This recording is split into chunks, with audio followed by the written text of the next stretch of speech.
Hallelujah. Hallelujah. Tunay ka mga kapatid sa kanyang biyaya ay may pagkatiwala tayo sa kanyang mga kapatid. Hallelujah. Hallelujah. Tayo manalangin mga kapatid at ating hilingin ang gabay at patnubay ng ating Panginoon sa araw nito. Hallelujah. Dakilang Diyos, makapangyarihan sa lahat. Muling Panginoon, kagaya lumalapit sa umagang ito, dala-dala ang aming panalangin, ang expectation na sasamahan mo kami sa araw nito. Bakit mo Panginoon na iyong lingkod ay sa kahinaan mo, subalit sa iyo lamang pinakakatiwala ang lahat. Nawa, patuloy na bawat isa ay nakatayo sa iyong mga salita. Patuloy kami ng Diyos na sumasampalataya na ang lahat na ito, ang lahat ng bagay ay isa sa katuparan mo ngayon sa iyong kalooban. Kaya naman tayo noon, aming kang pinupuri, binabalik sa iyo ang pinakamataas na papuri, pagkakila, pagluwalhati, sa tayong pangalan lamang, aming Panginoong Jesus Cristo. Amen. Amen. Nagbago tayo mga po mga kapatid. Ating buksan ang ating banal na kasulatan. Ating buksan sa Philippians chapter 4, verse 4.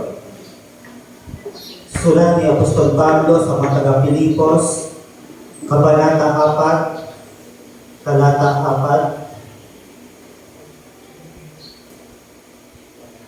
4. Mga galak kayong lagi sa Panginoon. Muli kung sasabihin, mga galak kayo. Sa verse 7, at ang kapayapaan ng Diyos na di masayod ng pag-iisip ay mag-iingat ng inyong mga puso at ng inyong mga pag-iisip kay Kristo Jesus. Ang Diyos na magpala ng kanyang salita, sabihin natin, Amen? At tayo makakapo na mga kapatid. At sapat ang ating oras mga kapatid. Magaga natin bigay sa atin ang tagapanguna. At habang pinaghahanda mga kapatid, nayanda kong PowerPoint presentation ay kung maaari ay may bigay din dito yung pointer. At sa umaga ito ay masaya ba ang bawat isa? Yes. Mga kapatid? Tunay na may kinalaman yan sa paksa nating tatalakayin sa umagang ito, sapagkat ang paksa na pag-uusapan natin mga kapatid ay the joy of peace. The joy of peace. Sapagkat dito sa sulat ni Apostol Pablo, ipinakita dito kung paano maging masaya sa lahat ng oras, mga kapatid. At dito, ating binasa, maglalak kayong lagi sa Panginoon. Sapagkat may mga pagkakataon talaga mga kapatid na mga mananampalataya, mga believers ay dumadating sa kawalan ng kagalakan mga kapatid. May mga oras na kung pumaparito mga kapatid ay nandoon ang kalungkutan, dala-dala yung problema galing sa bahay. At kapag pumaparito sa gawain ay nandoon, nawawala yung kagalakan. Subalit sabi dito ni Apostol Pablo, rejoice in the Lord always. And again I say, rejoice. At dito sa verse 7, and the peace of God, which passeth all understanding, shall keep your hearts and minds through Christ Jesus. At dito mga kapatid, sapagkat ang aklat ng sulat ni Apostol Pablo sa mga Pilipos ay tumutukoy about sa kagalakan.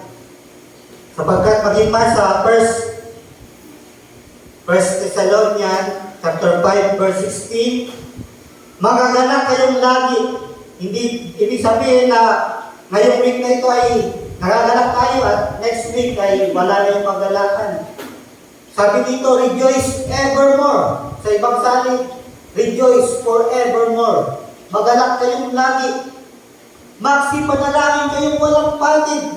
Pray without ceasing, and everything give thanks. Sa lahat ng mga bagay ay magpasalamat kayo, sapagkat ito pala ang kalooban ng ating Panginoon Diyos.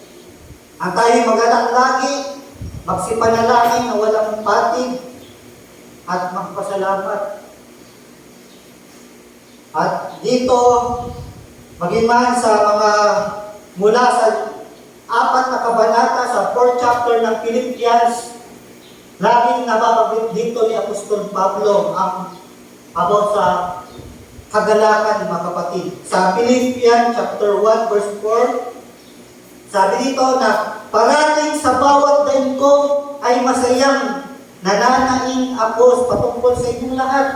Dito sa verse 18, ano nga, gayon man sa lahat ng paraan, maging sa pagdadahilan o sa katotohanan ay tinatagnyag si Kristo, at sa ganito'y nagagalak ako. Oo, ako'y magagalak. Tingnan niyo, mga kapatid. Pasimula sa chapter 1 hanggang sa patungo sa chapter 4. Dito sa chapter 2, verse 18, at sa ganyan ding paraan, kayo'y nakikipagkatuwa naman at nakikigalak sa akin. Dito sa chapter 3, sa katapus-tapusan, mga kapatid ko, mga galak kayo. At sa chapter 4, datapwat ako'y totoong nagagalak sa Panginoon. On and on, chapter after chapter, nababanggit ang kagalakan, ang joy, ang rejoice, mga kapatid. Kung marahil ang iba ay magsasabi, imposible yung bagay na yan. Yan ay isa na naman sa suggestion na tila ba imposible na nasusulat sa Biblia. Subalit dito, ito ay totoo sa buhay ni Apostol Pablo. At marahil tatanungin natin ang ating sarili, ano ba ang meron itong si Apostol Pablo? Siya ba ay isang di pangkaraniwang tao na kung saan yung kagalakan niya ay kanya lamang, yung kalungkutan na ito ay kanyang tinatago lamang, o kaya siya ay incomplete denial, o hindi siya dumadanas ng anumang hirap. Subalit titingnan natin ang buhay ni Apostol Pablo dito sa 2 Corinthians chapter 11. Ano ba yung pinagdaan ni Apostol Pablo? At bakit naisusulat niya yung bagay nito? Sapagkat dito, sa sulat ni Apostol Pablo sa mga taga-Corinto, mga kapatid, kung saan siya ay dinidiscredit ang kanyang ministry ng mga false apostles, at dito pinagtanggol niya ang kanyang sarili. At dito inihayan niya yung mga bagay na kanyang mga karanasan. At ating tingnan ito, mga kapatid. 2 Corinthians chapter 11 verse 23, sila'y bagay mga ministro ni Kristo, ako'y nangungusap na wari, nasisira ang bayet. Lalo pa ako, kung sila ay sinasabi nila na sila ay mga apostol ng Panginoon, sabi ni Apostol Pablo, lalo na ako. Sa pagpapagal ako'y lubang sa gana. Kung pag-uusapan ang pagpapagal, ang paghihirap about sa ministry, sabi ni Apostol Pablo, siya ay lubang sa gana sa pagpapagal. Sa mga bilangguan ay lubang madalas. Hindi lang isang beses na bilanggo itong si Apostol Pablo. Makailang ulit siyang nabilanggo, alam-alam sa ating Panginoon. Sa pangapalo ay walang bilang, sapagkat sa panahon na yun, kapag ikaw ay nahuli at nasakdal, ikaw ay papaluin. Sa ikamamatay ay malimit. Malimit na ang buhay ni Apostol Pablo ay napupunta sa ikamamatay niya. Nasa bingit ng kamatayan palagi ang buhay ni Apostol Pablo. Sa mga Hudyo ay makalimang tumanggap ako ng tig-apat kung palo kulang na isa. Makaikatlong ako'y hinampas ng mga paghampas. Minsan ako'y binato. Ganyan yung mga naranasan ni Apostol Pablo. Baka ikatlong apoy na bagbag, isang araw at isang gabi na ako'y nasa kalaliman ng dagat. Medyo imagine that, mga kapatid. Bagdamag na palutang-lutang si Apostol Pablo nang nagkaroon ng shipwreck. Nang nasira yung barko ay palutang-lutang siya sa dagat.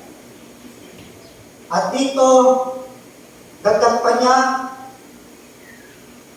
sa mga paglalakbay ay madalas sa kapanganiban, sa mga ilog, sa kapanganiban ng mga tulisan, sa kapanganiban sa kababayan, at sa mga intel, maging sa mga kababayan niya, sapagkat siya ay pinipersecute, hindi maging sa kamay ng kanyang mga kababayan na hindi siya ligtas, lalo na sa mga intel, sa kapanganiban ng mga ilang, sa dagat, at sa mga bula, kapatid, saan man siya pumaroon, laging nasa bingit ng kamatayan ng kanyang buhay, sapagkat kanyang ipinapahayag ang patungkol sa ating Panginoong Hesus.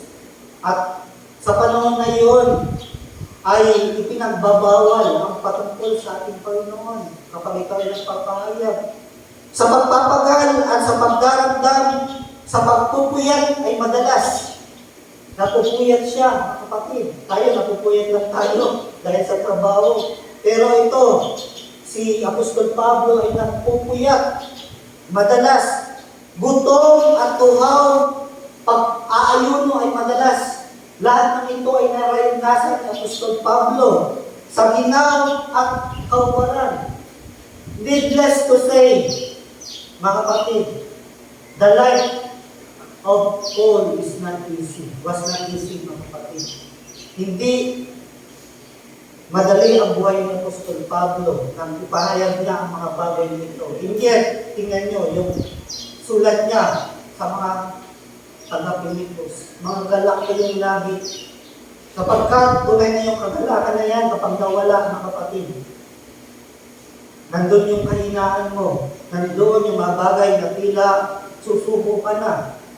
At dito, iniisa-isa ni Apostol Pablo ang kanyang kalagayan.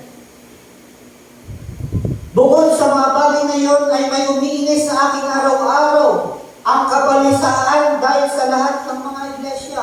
Sapagkat itong si Apostol Pablo sa iba't ibang dako ay marami siyang na-establish na mga iglesia, ng mga churches. At syempre pa, yung bigat ng mga problema sa lahat ng mga iglesia nito ay kanyang pasan-pasan, mga kapatid. Sino ang nangihina? At ako hindi nangihina. Kung kayo man ay nangihina, lalo pa ito, si Apostol Pablo sa kanyang mga nararanasan. Sino ang nagpapatisod at ako hindi nagdaramdam? Sapagkat tunay, si Apostol Pablo ay tao din naman na katulad natin, nagdaramdam, napapagod, nagugutom, nauuhaw. Dito yung mga pinagdaanan niya. And yet, sa sulat niya sa mga taga-Pilipos, mga kapatid, the book of Pilipos, mga kapatid, yan ay yung epistle na personal manifesto on how to live a life full of joy, mga kapatid. Na kung saan, sinulat niya dito kung paano sa kabila ng kanyang mga naranasan, and yet nandoon ang kanyang kagalakan, mga kapatid.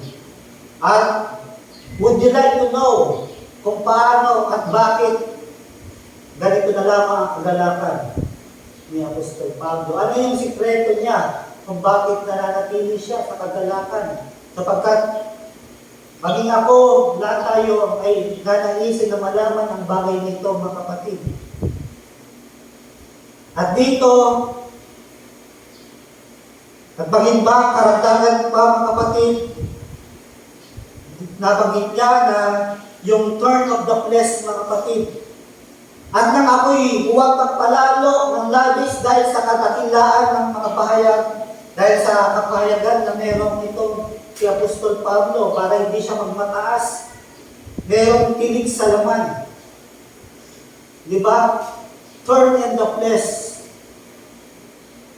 At yan pa ay nakadagdag, mga kapatid, sa kanyang kabigatan. At dito, mga kapatid, ano yung ang katanungan, mga kapatid, what was the secret of Paul's joy? Sapagkat we want to know that secret, mga kapatid. Para yung sa tuwing tayo ay nalulungkot, nasa kabigatan, nandun pa rin yung kagalakan natin, mga kapatid. At dito, malalaman natin, mga kapatid, na yung ability, I believe that Paul's ability to be joyful was due to the source of joy. Ang kanyang kagalakan, mga kapatid, ay dahil sa pinagmulan ng kanyang kagalakan. Yung source nito, mga kapatid. At 3 beses binanggit ni Apostol Pablo sa sulat niya sa mga taga-Pilipos kung ano yung source ng kanyang kagalakan. 3 different times in his letter to the Philippians, Paul revealed his joy was in the Lord. Ang kanyang kagalakan ay sa ating Panginoon. At ano ang kahulugan nito, mga kapatid?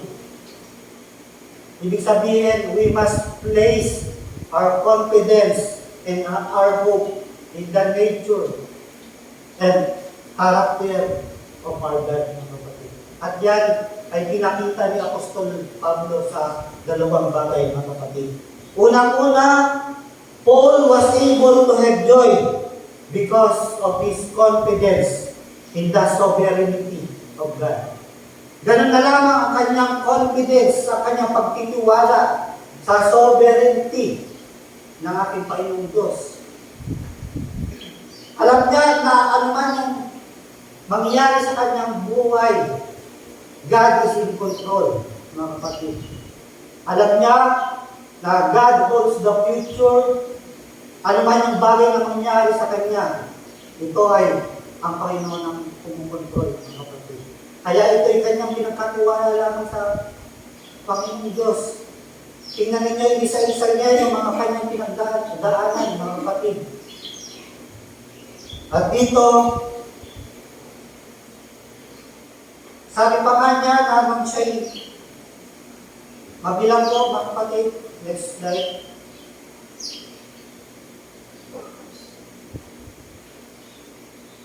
Pakinggan yung kanyang pagkakulong, mga kapatid. Nang siya ay may bilanggo, tinignan niya ito, mga kapatid.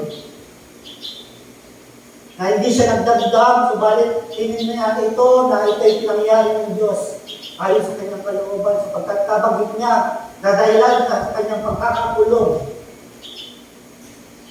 Ang mga mananampalataya ay nagkaroon ng lakas ng loob, ng katapangan para mas lalo pang ipakayag about sa ating Panginoon Jesus. Dito sa Philippians chapter 1 verse 13, ano pa ang aking tanikala kay Kristo ay nahayag sa lahat ng bantay sa pretorio at sa mga iba't iba pa. At ang karamihan sa mga kapatid sa Panginoon na palibhas ay may pagkakatiwala sa ating mga tanikala ay lalo nagkaroon ng tapang upang salitain walang takot ang salita ng Diyos. Tinangganan ito ni Apostol Pablo na advantage na kung titignan na ang kalagay ni Apostol Pablo na sa halip na siya ay magdamdam, malungkot, pero tinignan niya ito ay na positive way, mga kapatid. Sapagkat ano ang kalagayan ni Apostol Pablo sa mga panahon na ito, mga kapatid? He was under house arrest, mga kapatid. Siya, dito sinasabi, mga kapatid, na siya ay nakakulong sa kabila ng mga kadena, mga kapatid, nakatapos doon sa chain na yun, mga kapatid, ay sa kabila ng kanyang kamay, ay doon sa kabilang kadena ay nasa Roman soldier, mga kapatid. Sapagkat siya ay pinagbabawalan na ipangusap ang ating Panginoon.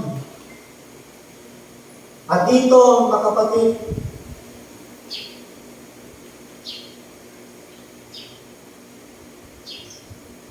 sabi niya, at ang pangalawa, mga kapatid, kung yung confidence niya ay nasa sovereignty ng ating Panginoon Diyos, Ang pangalawa, mga kapatid, Paul was able to have joy because of his hope in heaven. Sapagkat God had given clear vision of heaven. Pinakita sa kanya na clear vision about sa heaven, mga kapatid. Dito sa nasulat niya, ay pinangahawyan niya sa 2 Corinthians chapter 12, verse 1, na isang pangyayari na out of the body experience, mga kapatid.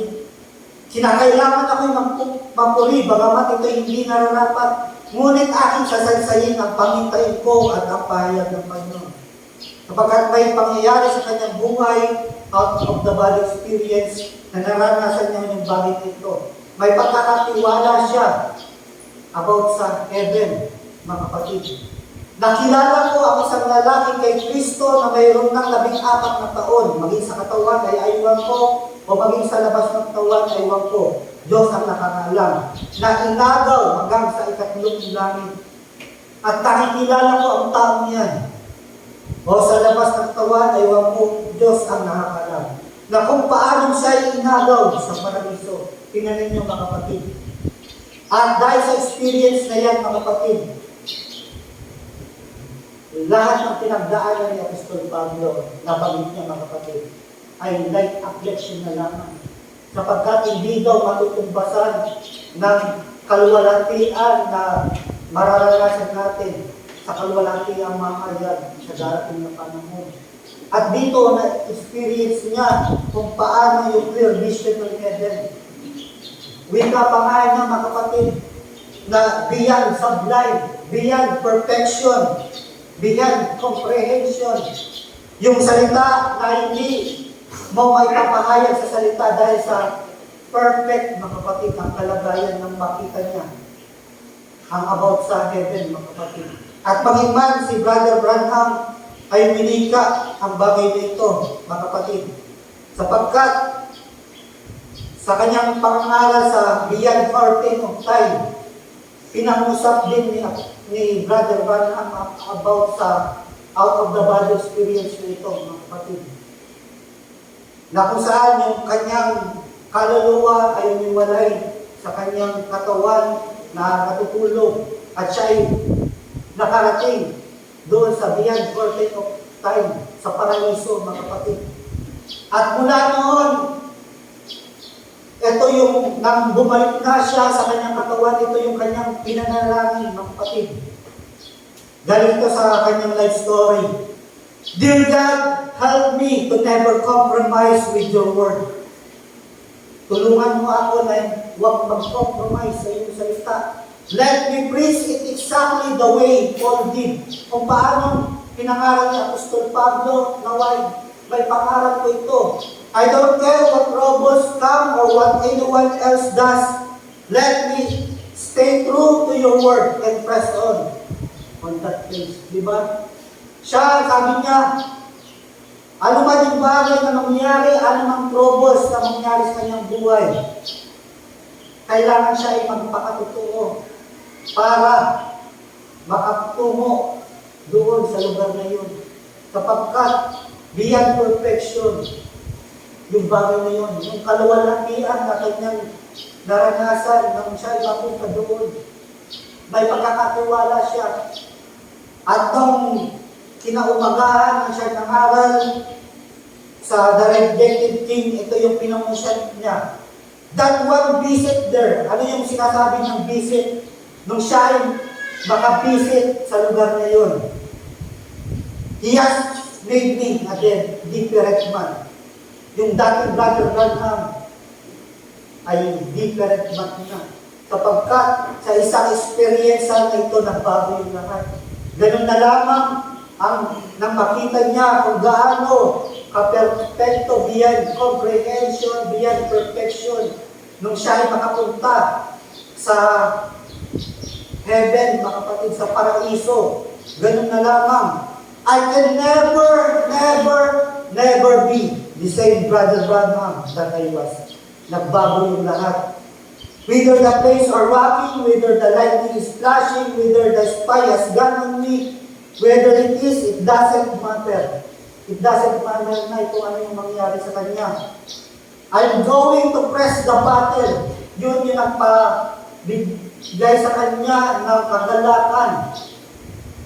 For I preach the gospel to every creature and every person that I can, persuading them to that beautiful that God will.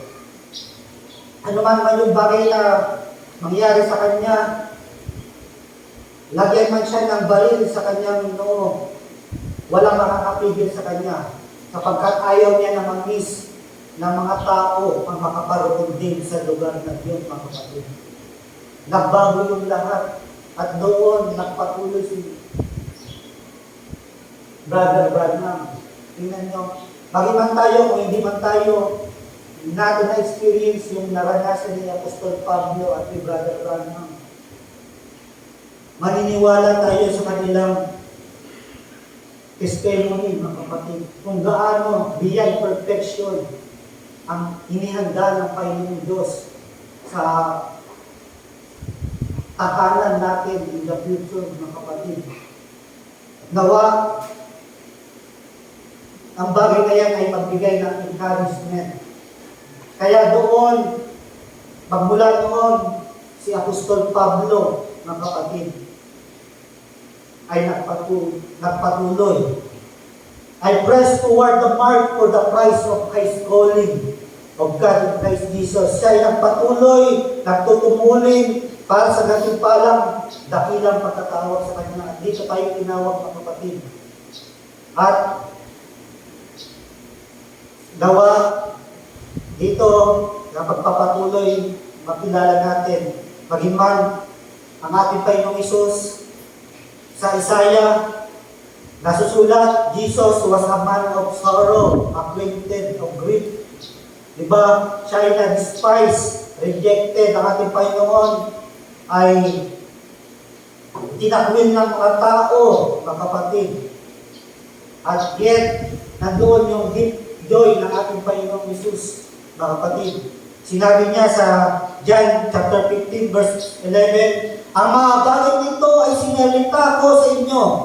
Ito yung bagay na sinalita ng ating Panginoon habang siya ay patungo na sa kamatayan sa krus ng Kalbaryo, mga kapatid.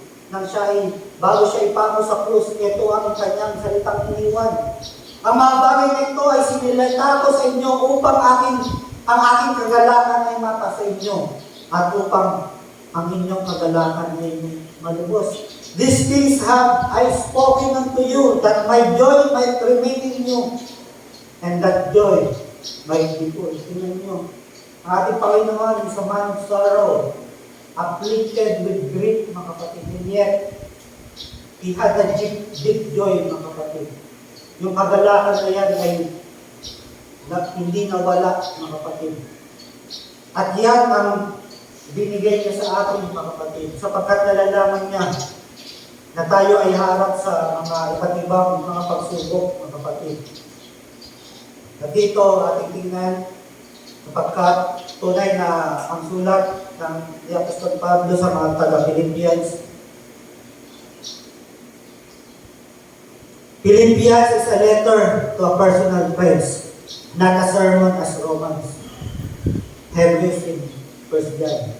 Ang sulat ni Apostol Pablo, mga kapatid, ito ay encouragement, mga kapatid.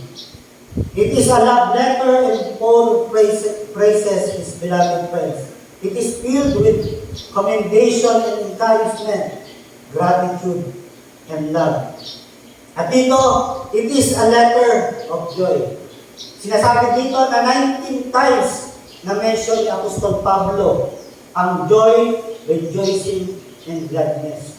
Doon sa 4 na chapter, sa sulat niya sa mga taga-Pilipos, 11 na beses niya binanggit ang about sa kagalakan, mga kapatid. At kung ma-master daw natin ang patungkol sa Philippians, we should be filled with joy as we live the Christian life. Diba, sa kabila ng kanyang mga naranasan, mga kapatid, at ano yung sikreto na yan, mga kapatid, kung paano patuloy ang kanyang maglalakad. What was the secret of this joy? The secret is found in another word that is often repeated in Philippians. It is the word mind. Nasa kung paano pala tayo mag-isip, mga kapatid. Paul uses mind 10 times. 10 beses niya pinangusap ang about sa kaisipan. At the time he uses remember and you have maging man yung word think sa pag-iisip, 5 beses niya nabanggit at yung remember, idagdag ay 16 na beses. Nabanggit niya ang about sa mind, think, and remember. Dito, ano ibig sabihin nito? In other words, the secret of Christian joy is found in the way the believer thinks. Para daw matagpuan natin ang kagalakan, ito ay matatagpuan, mga kapatid, kung paano ang isang tao ay mag-isip. His attitude. After all, outlook determines outcome. As we think, so we are. Kung paano tayo mag-isip, ganun tayo, mga kapatid. Diba? Katulad ng nasusulat sa Proverbs chapter 23, verse 7, sapagkat kung ano ang iniisip niya, sa loob niya ay ganun siya. For as he thinketh in his heart, so is he. Yung mga taong laging isip ng isip, mga negative thoughts, ay yung mga taong aburidong, mga kapatid. At ano yung mga magnanakaw ng ating kadalanan? May 4 dito, mga kapatid. Una-una, circumstances. Diba? May pangusap ko yung about sa biyang circumstances, mga kapatid. Yan daw ay yung mga magnanakaw ng kadalanan. Circumstances. At alam natin na yung mga bagay, yung mga ilang circumstances ay hindi, wala tayong control, mga kapatid. Diba? Sa weather, sa panahon, umulan man yan, umaraw, wala tayong control about yan. Maging man, kung sa Manila pa, magtatrabaho tayo, wala tayong control sa traffic. Wala din tayong control sa kung ano yung iniisip at sinasabi ng ibang tao para sa atin, mga kapatid. Ibig sabihin, kung yung circumstansya natin sa buhay, yung kagalakan natin ay nakadepende lamang doon, magiging misira din tayo sapagkat hindi sa lahat ng oras ay maganda ang mga circumstances natin sa buhay. At yung mga ilang circumstances nito ay wala tayong control, mga kapatid. Diba? Kagabi na ala ng mga kapatid. Si Jared, 1:30 na, hindi pa tulog. Kaya kami na buyak, mga kapatid. At dito, 2:00 na ako nakatulog. Nagising na 3:00. At wala akong kontrol doon, mga kapatid. Ano ang gagawin ko? Magdadabog ba ako? Iiyak ba ako? Dahil dito, di ba? It is what it is. You can control what you can control, mga kapatid. At ang binibigay mo yung best mo, God will do the rest, mga kapatid. Marami tayong mga circumstansya na for example, sasabihin ng isang bata sa kanyang magulang na marahil maganda ang mood ng papa ko ngayon sapagkat hindi paggaling niya sa trabaho ay hindi niya dinabog yung pintuan at maganda yung paghitungo niya kay mama. At marahil ay maganda yung kanyang karanasan doon sa trabaho sapagkat yung papa na yun ay nakadepende lamang sa kanyang circumstansya. At dito, pinakita ni Apostol Pablo na hindi nakadepende sa circumstances ng kanyang kagalakan, mga kapatid. At ang pangalawa sa nag-aagaw ng ating kagalakan ay people, mga kapatid. Yung mga tao, na maging man tayo, mga kapatid, tayo, marahil magpupuntribute tayo kung paano magiging masaya yung mood ng tao o hindi, mga kapatid, di ba? Makasalubong mo lamang yung ayaw na ayaw mong makasalubong na tao. Marahil buong araw na hindi maganda yung araw mo. Kapag nakabase ka lamang sa tao ng kapatid. At nawa, hindi tayo sa bagay nito. Sasabihin ko, i-isolate ko na lamang yung aking sarili sapagkat ayaw ko na magsulo na lamang ako sa bundok para hindi na ako makitungo sa mga tao nito. Pero hindi maaaring ganoon sapagkat nasusulat ng kapatid. Tayo ay ilaw ng salibutan. Tayo ay asin ng salibutan. Kaya ang makita ng mga tao ang ating mga gawa at upang papurihan nila ang ating Panginoon, mga kapatid. At ang pangatlo na nag-aagaw natin kagalakay ay things, mga kapatid. May isang kwento na habang naglalakad si Abraham Lincoln kasama ang kanyang dalawang batang anak at sila ay nag-aaway at nag-iiyakan at nakasulubang niya yung kanyang kaibigan at tinanong siya ng kanyang kaibigan, bakit umiiyak yung mga anak? Katulad din, ang sagot ni Abraham Lincoln ay katulad din ng problema ng mundo ngayon. Sapagkat meron akong 3 walnuts at yung bawat isa sa aking anak, gusto nila 2. At ganoon din ang problema ng salibutan sa ngayon. Dahil sa material things, mga kapatid. Gusto nila ay kanila, mapakanila ito. Okay. At ang pang-4 ay ang worry, mga kapatid. Alam natin ito. Marahil ay kakapit nito ng inyong buhay, mga kapatid. It is the worst thing of all, mga kapatid. Na worry na ito, marahil ay yung mga alalahanin mo sa buhay ay nakaka-apekto at nakakaagaw yung kagalakan mo. Pumaparito ka sa gawain na wala na yung kagalakan kapag tagdala mo ito. At ano ang sabi ng ating Panginoon? Circumstances, people, things. Dito sa things, mga kapatid, sa ating Panginoon, sa Luke chapter 12, verse 15, at sinabi sa kanila, magmasid kayo at kayo'y mag-ingat sa lahat ng kasakiman. Diba? Remember yung 2 bata na anak ni Brother Lincoln? Gusto ng isa, 2 sa kanya. Yung isa din, gusto, 2 din yung sa kanya. Magmasid kayo at kayo mag-ingat sa lahat ng kasakiman sapagkat ang buhay ng tao ay hindi sa kasaganaan ng mga bagay na pinapakita niya. Sapagkat sinasabi ng mga tao, nalulungkot siya sapagkat hanggang ngayon wala pa siyang sasakyan. Yung iba sinasabi nila na ang kasayahan ay dahil sa karangyaan ng buhay. Subalit hindi ganon. Sapagkat kung ganon, mga bagay, mga kapatid, hindi sana yung mga mayayaman ay yung mga taong pinakamasaya sa libutan ng kapatid. Subalit may mga mayaman na nagpapatiwakal, mga mayaman na malungkot, mga kapatid, ang kanilang buhay. At ang sabi ng ating Panginoon, Matthew chapter 6 verse 19, huwag kayong magtipon ng kayamanan sa lupa, kundi magtipon kayo ng kayamanan sa langit.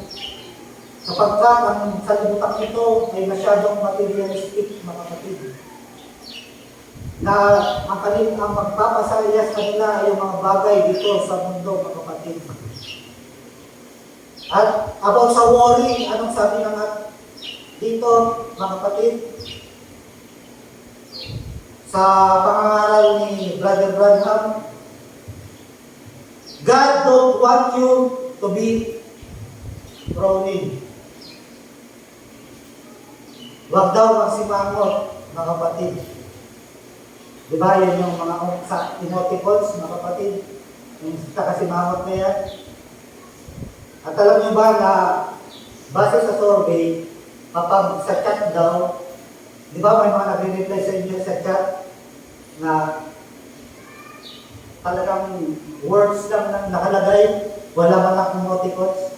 Pero tingnan niyo mga nagre-reply sa inyo na may emoticons na happy mga kapatid.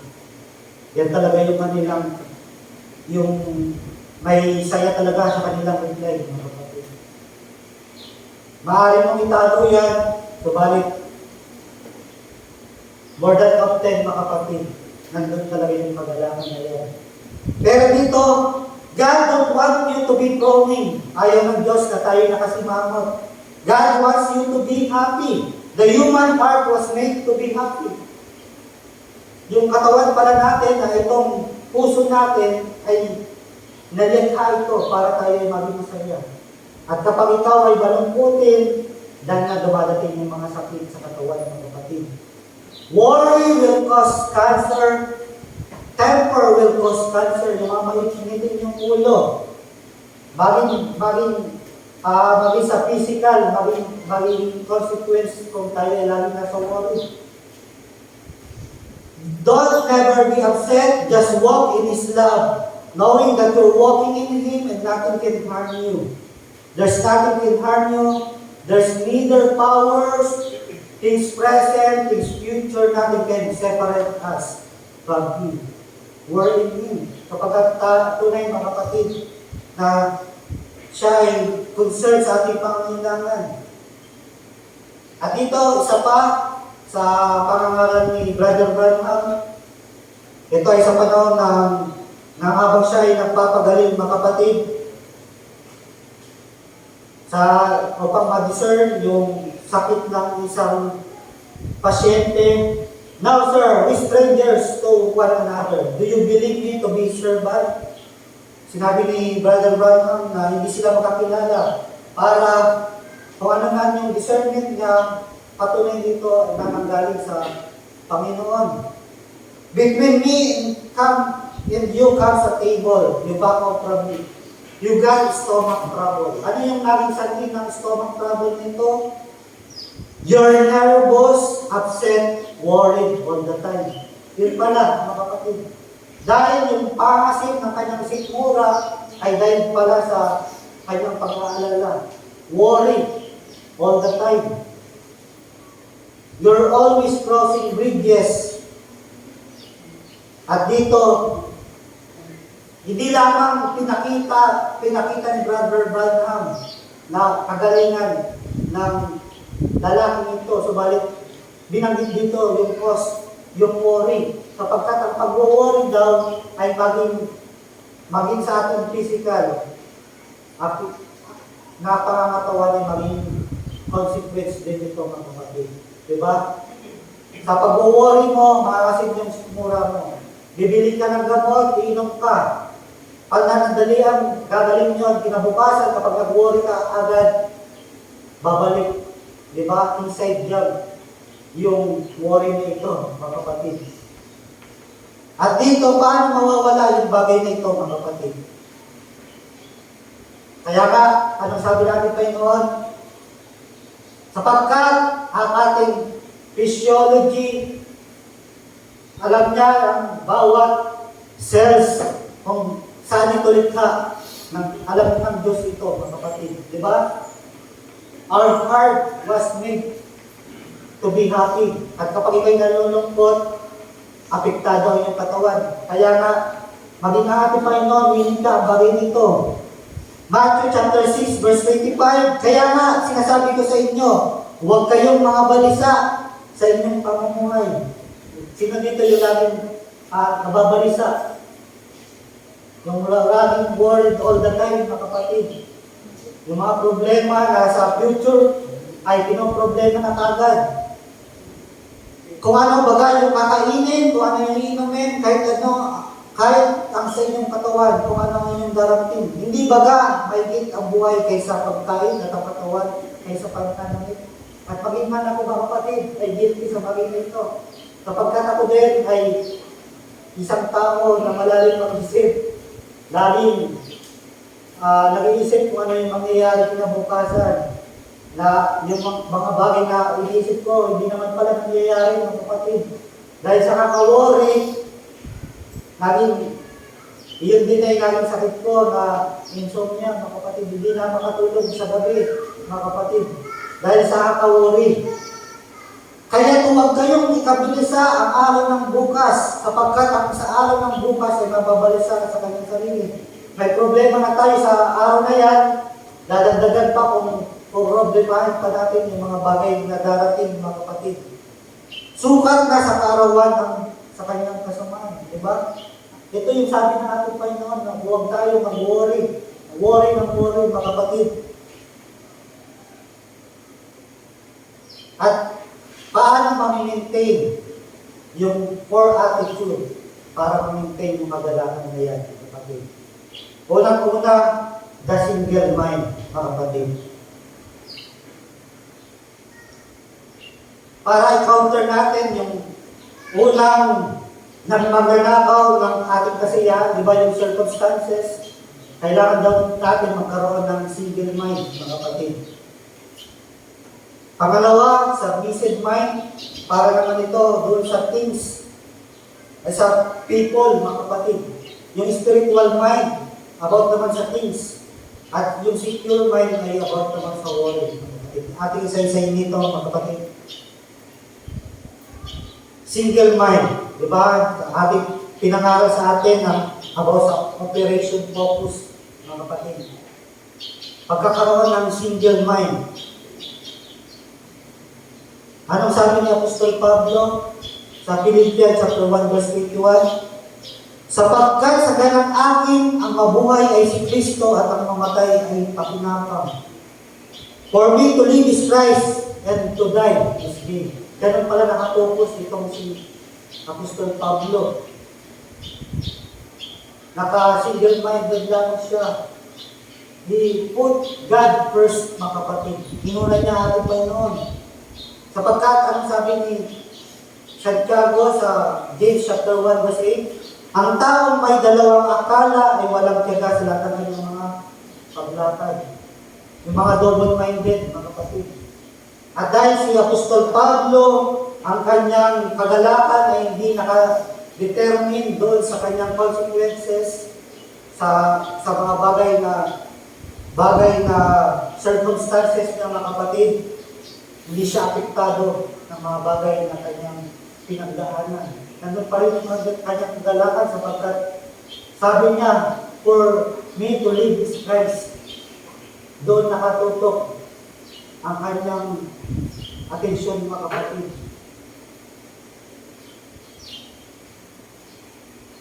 Sapagkat tunay na napakaraming pinagdaanan ni Apostol Pablo, siya ay pinugutan ni Emperor Nero noong 67 AD, mga kapatid. And yet, bago siya mamatay, mga kapatid, naiwan niya yung sulat niya dito sa Taga-Pilipos. Na sa panahon na ito, siya ay nakakulong, mga kapatid, sa Roma. Nakakulong siya sa Rome, mga kapatid. Nung ipinadalaan ng mga Taga-Pilipos itong si Epaphroditus para maglingkod dito kay Apostol Pablo, at ito yung sinulat ni Apostol Pablo sa mga Taga-Pilipos. Mga galak kayo. At ang pangalawa, mga kapatid, ay submissive mind. Philippians chapter 2 verse 3. Sa una, put God first, at pangalawa ay ang importance of others, mga kapatid. Philippians chapter 2 verse 3, na huwag ninyong gawin ang anuman sa pamamagitan ng pagkakampi o sa pamamagitan ng pagpapalalo, kundi sa kababaan ng pag-iisip na ipalagay ang bawat isa na iba na lalo ng mabuti kaysa kanyang sarili. Diba? Ipagpalagay mo daw ang iyong sarili na mas mababa sa iba.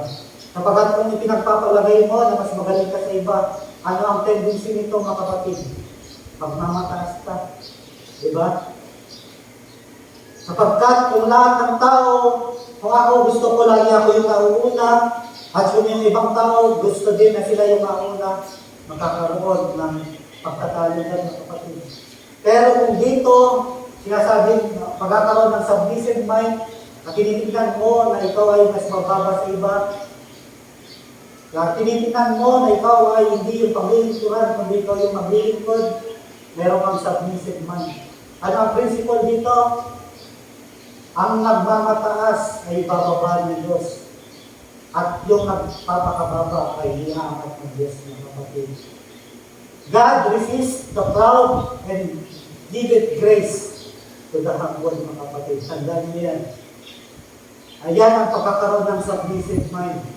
Diba? Sapagkat pag tendency na ikaw na yung pinakamagaling, ano ang sa iyong puso, ikaw ay magmamataas.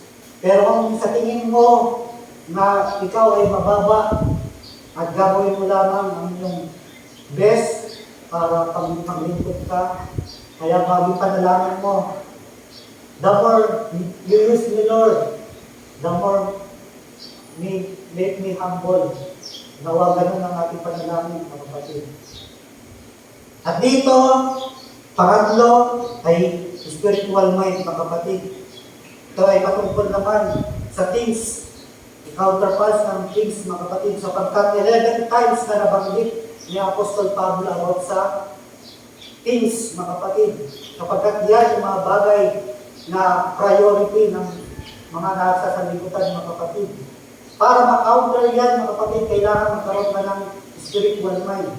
Philippians chapter 3, verse 19, na ang kanyang kahinatnan ay ang kapamakan, na ang kanilang Diyos ay ang tiyan.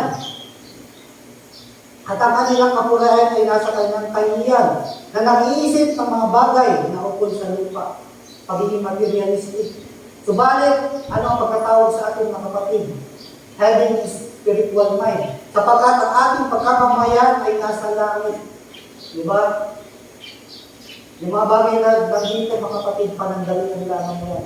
Mas nakatingin tayo on the heavenly things, mga kapatid. Kung saan na makita ni Apostol Pablo at Brother Branham ang paradise, mga kapatid. Diba?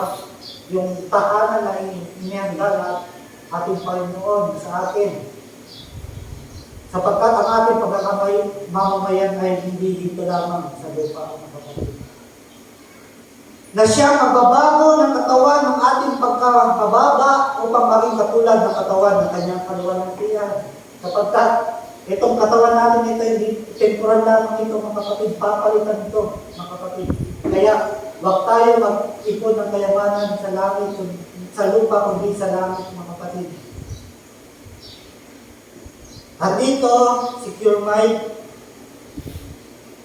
ito naman ay para i-counterpart ang worry, mga kapatid. Kapagkat ang worry is the wrong thinking and the wrong feeling about circumstances, people, and things.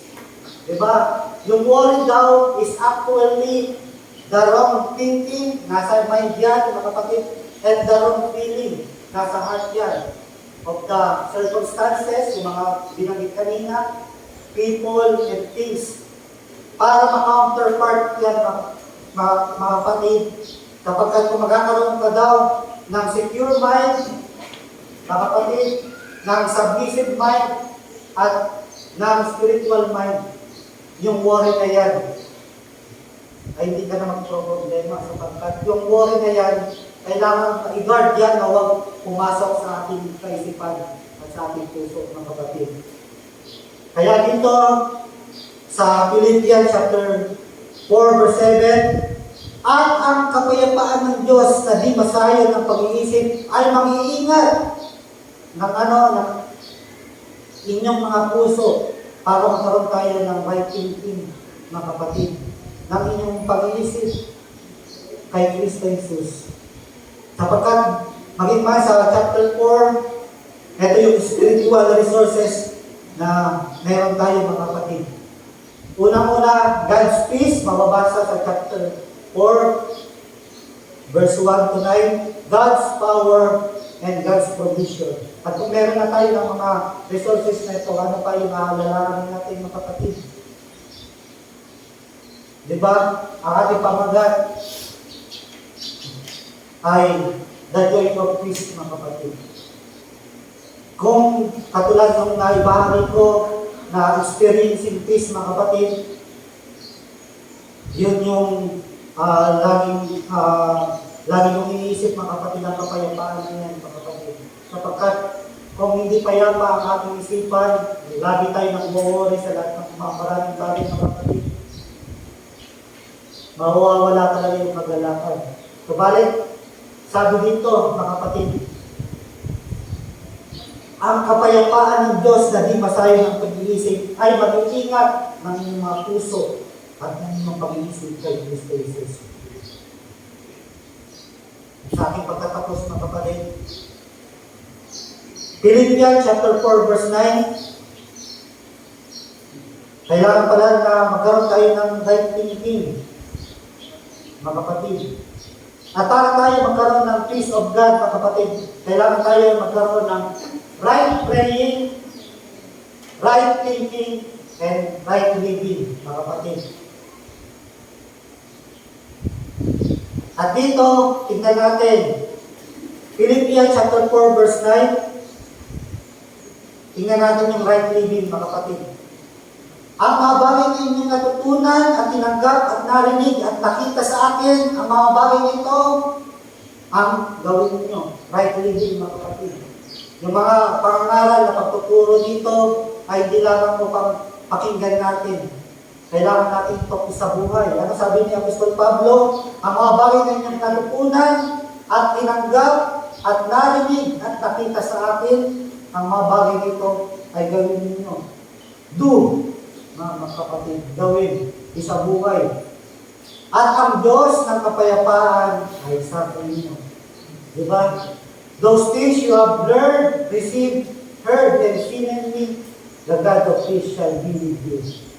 At nawa, mga kapatid, hindi tayo nakaparito lamang para pumasok dito sa tainga at lalabas dito. Kaya nawawala yung kapayapaan sapagkat ano yung sinabi natin, Panginoon, huwag kayong mga balisa.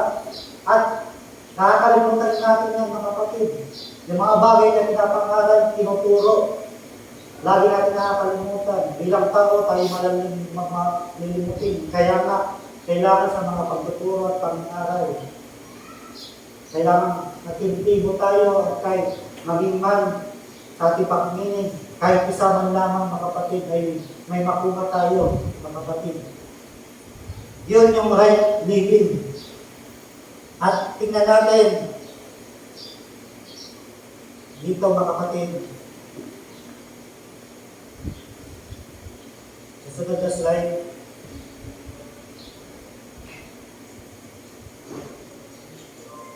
Right praying, mga kapatid.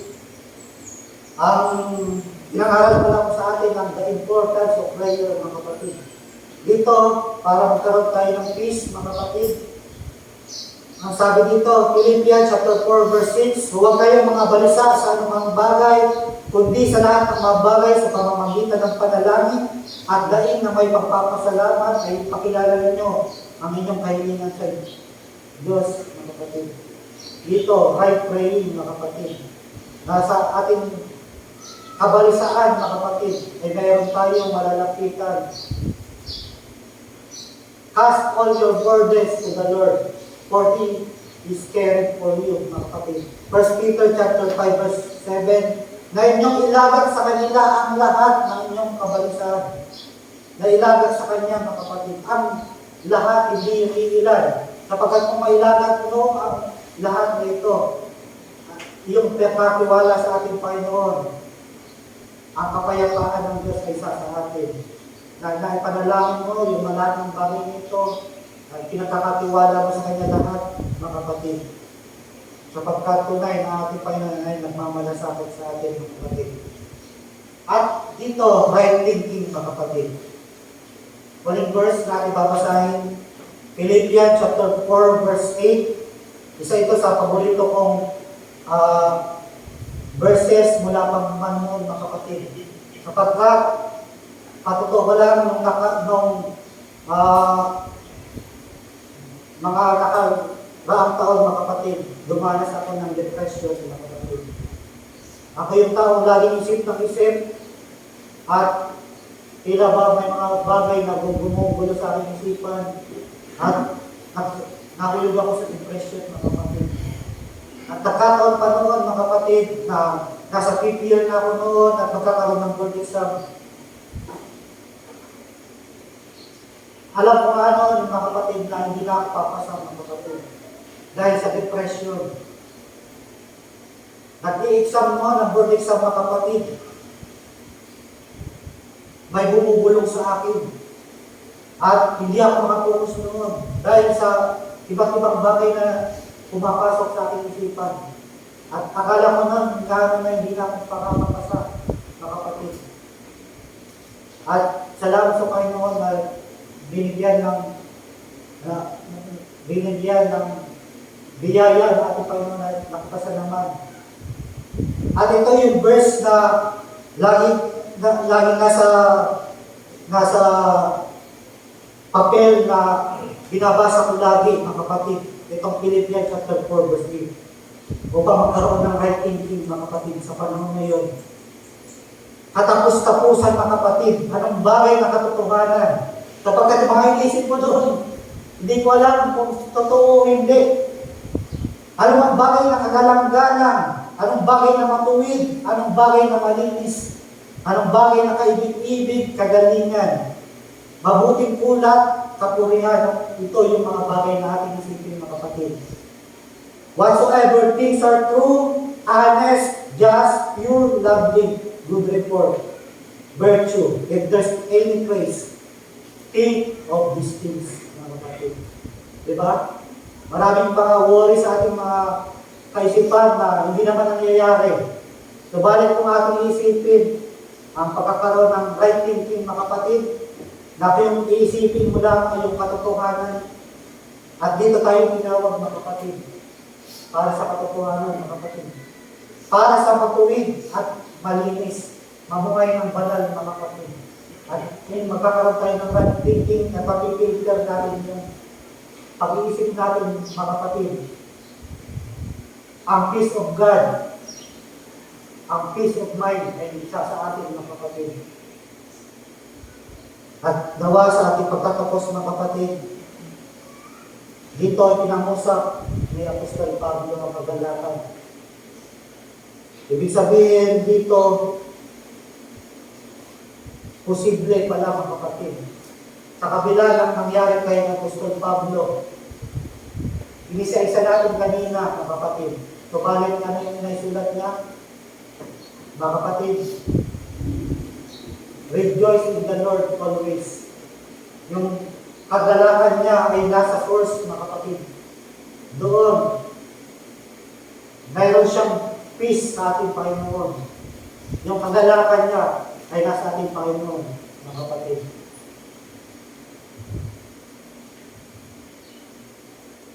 Upang tayo magkaroon ng joy-filled life, mga kapatid.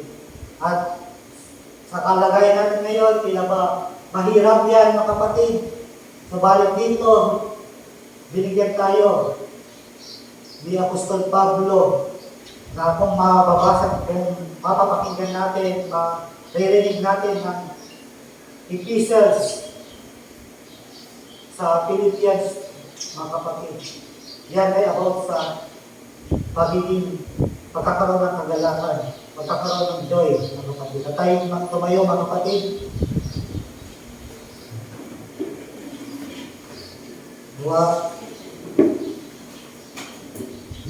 Sa simpleng pagtuturo sa araw nito, may mga magnanakaw na ating kagalakan. Subalit dito, tinuruan tayo na magkaroon ng secure mind, mga kapatid. Magkaroon ng spiritual mind.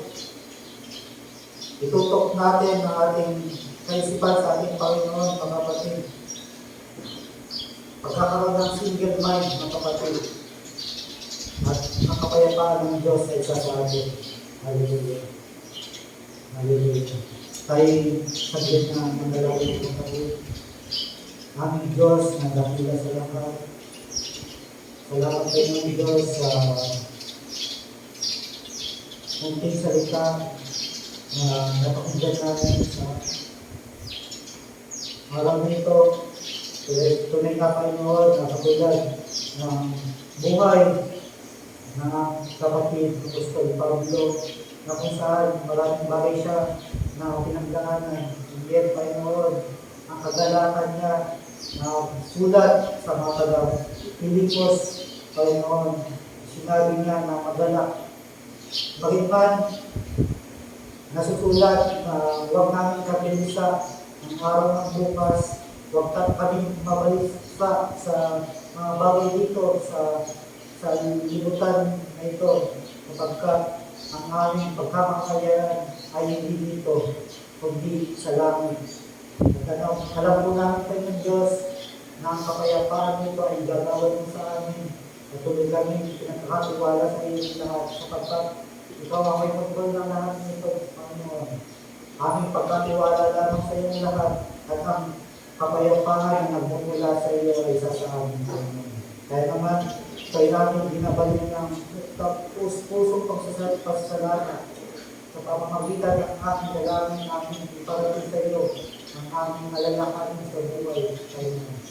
At alam po namin na ang mga panalangin nito ay may kasagutan sapagkat ikaw ay tunay na nagmamalasakit sa amin. Ito ay aming hiling, dalangin, binabalik sa iyo ang pinakamataas na papuri, pasalamat, pagkakila, at aming pangalan na lamang aming Panginoong Jesus Kristo. Amen. Amen.